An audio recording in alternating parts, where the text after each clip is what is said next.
You want to support Roland Martin Unfiltered? Be sure to join our Bring the Funk fan club. Every dollar that you give to us supports our daily digital show. There's only one daily digital show out here that keeps it black and keep it real as Roland Martin Unfiltered. Support the Roland Martin Unfiltered daily digital show by going to RolandMartinUnfiltered.com.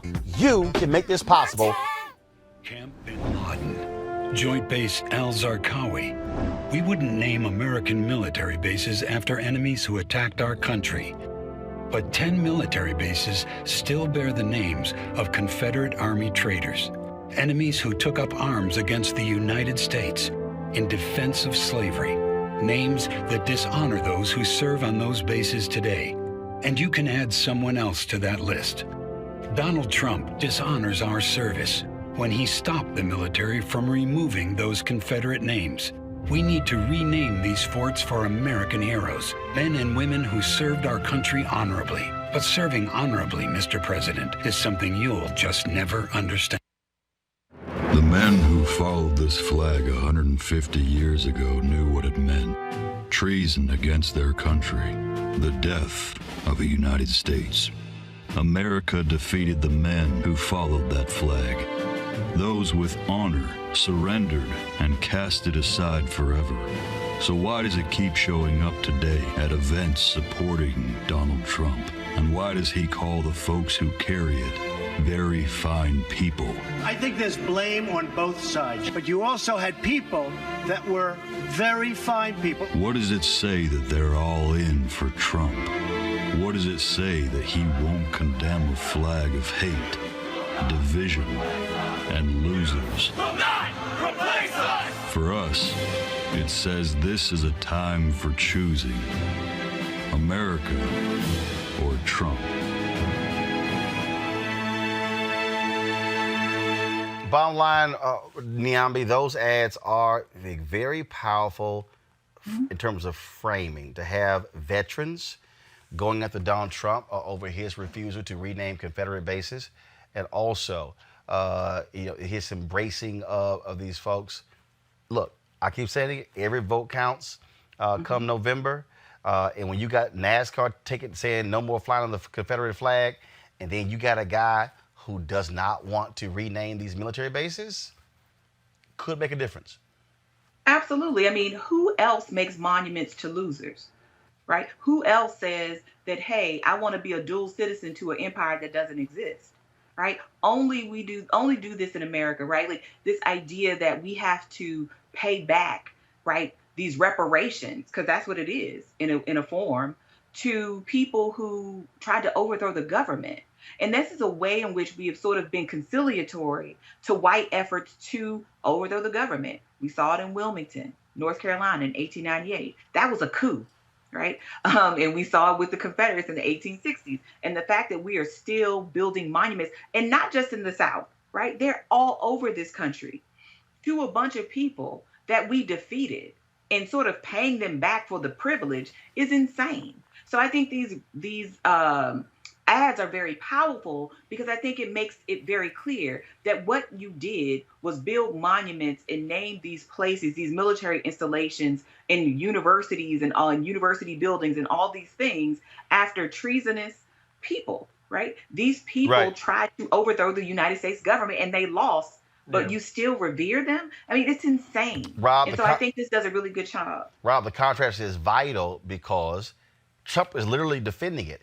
And so Absolutely. And so it's like, oh man, keep going, keep defending.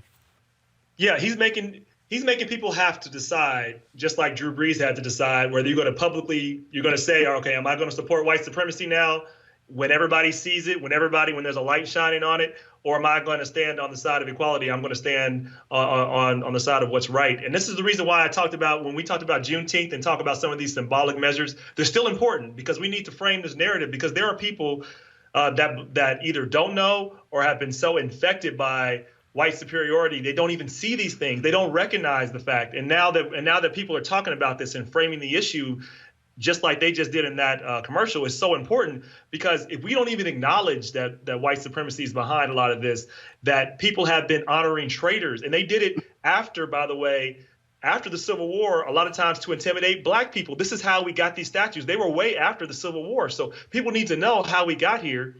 and really appreciate that, because people don't like to appreciate it. We like to pretend it was like a long time ago. And there's really, racism has evolved. It went right after Reconstruction, we had Jim Crow. Right after Jim Crow, we opened up the war on drugs, and now we have mass incarceration, and now we have policing in the way that we do. So we need to end this, and hopefully this is the dent that will bring this to an end, and we can throw white supremacy into abyss and make sure that it never rises. That's my goal. Leah, the Lincoln Project, the group of Republicans, they're very good at messaging. That last line, America or Trump? Mm-hmm.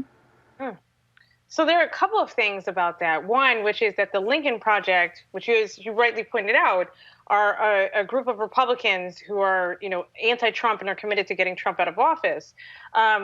What's interesting there is that they are breaking with their party, and they are breaking with this kind of standard rhetoric of not just only the party, but of the party's standard bearer. So here they're coming out and essentially saying and going against something that has been Republican dogmatic canon for quite some time, essentially saying, no, Confederates were treasonous. Now, we all on this panel know that, but to have that kind of a break and to put that line in the sand is incredibly powerful. But one thing that I want to point out, Roland, and I'd be interested in hearing what the panel has to say about this, is that it appears that Donald Trump is doubling down on these things in order to appeal to his base, because he knows who his base is. He knows, the audience of his base. So when you see things like, NASCAR saying we're going to ban the Confederate flag, or NASCAR drivers saying I'm going to wear like Black Lives Matters on my uniform, or I'm going to put it across my car. One of the things that Trump is well aware of is how NASCAR's base is going to react to that, and they are not going to react well to that. And so I think part of what he's trying to do is drum up that kind of red meat, that anger, that fear for his base. Yep. And that really sets up this kind of dynamic where it pits one against one America against the other America. And then the last thing I'll say about this here, one, I think all of these things are going to come out to play in that Tulsa speech that he's giving on Juneteenth, right? The site of one of the worst racial massacres of American history.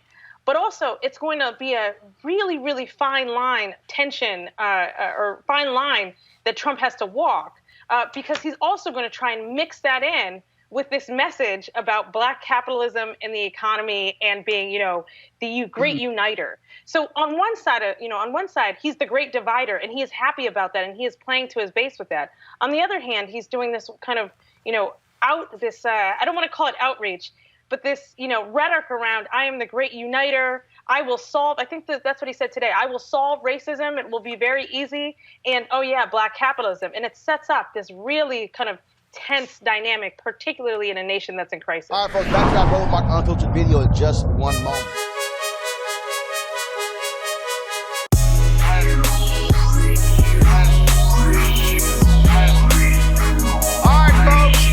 Company, Mary Spiel, she created these amazing headphones, 360-degree headphones, 4D. Gamers love them. I love them with music. Of course, you can even talk on them. They're Bluetooth. Just great set of headphones. We have a great partnership with them. If you go to Ceek.com, Ceek.com, use this promo code RMVIP2020, RMVIP2020, for you to be able to check these, to get these headphones. And so, real cool. They're great. So if y'all going to be out there and you're buying JBL and Bose and the rest of these companies, hey, you might as well support a Black-owned company with these headphones. Ceek.com, Ceek.com. And again, promo code is RMVIP2020, RMVIP2020.